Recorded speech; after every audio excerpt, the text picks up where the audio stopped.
All right, today we're diving into a really big question, one that kind of shakes the foundation of a lot of belief systems. We're going to explore why the Buddha thought the most important question wasn't who made the universe, but why we're so obsessed with that question to begin with. You know, it's probably the biggest question out there, right?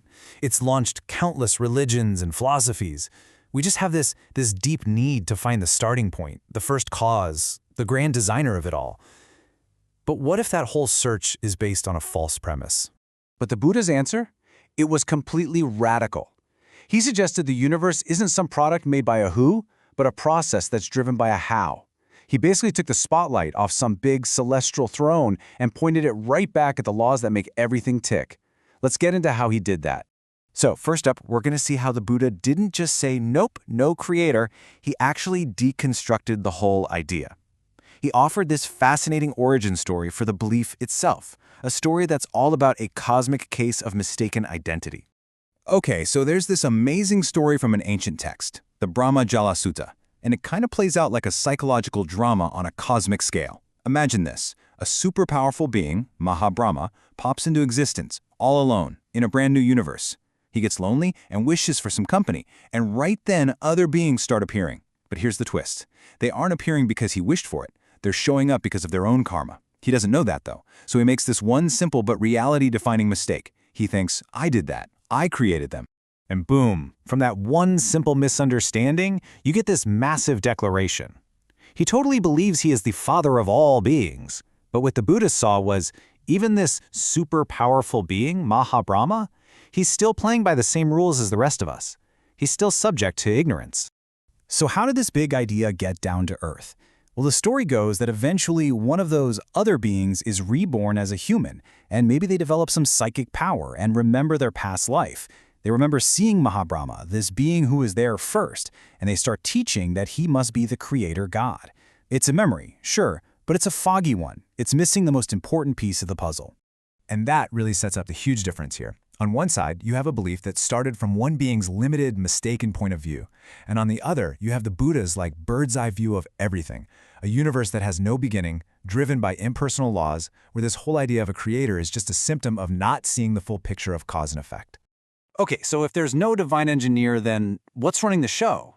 This is where we get to Buddhism's really elegant answer. It's not a person, it's a principle. It's like the universe's fundamental operating system.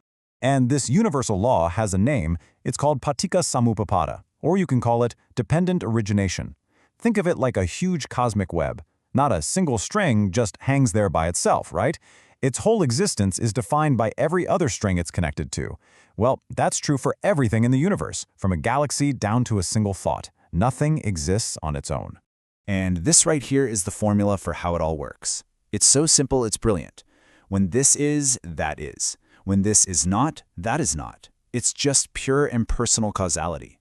A flame exists because there's fuel and oxygen. You take one of those away, poof, the flame is gone. You don't need a divine being to snuff it out. It's just the law of the universe.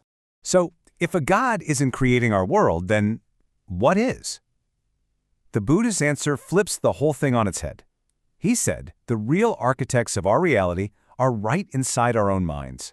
The real forces that keep this whole cycle going are psychological.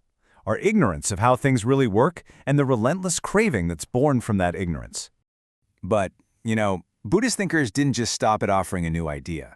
They also went on the offensive, philosophically speaking.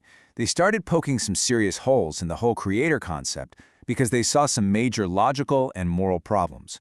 And this brings up some really tough questions for the creator idea. Think about it. How can something that's supposedly eternal and unchanging create a world where everything is constantly changing and temporary? It doesn't quite add up. And the big one, if an all-good, all-powerful creator designed everything, why is there so much suffering? That's the classic problem of evil. Buddhism just sidesteps that whole issue by saying suffering isn't from a flawed design, it's from the impersonal law of karma, your actions and their results. And this quote from the old Jataka tales just hits you right in the gut. It really puts the problem into sharp focus. It's a direct challenge. If there is a kind and loving designer, why does the design seem so painful and messy?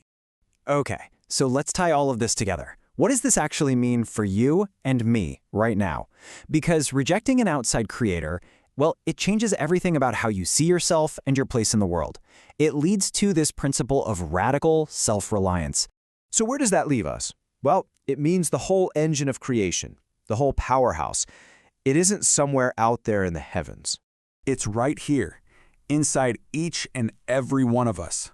And look, this isn't just some nice, poetic idea. This is the absolute core of Buddhist practice. We are the ones weaving the fabric of our reality. We're choosing the threads of suffering or the threads of peace with every single thought and action. The responsibility, and yeah, the power, is completely in our hands.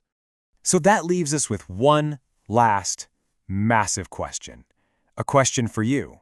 If your own mind is the creator of your world, what are you going to choose to create next?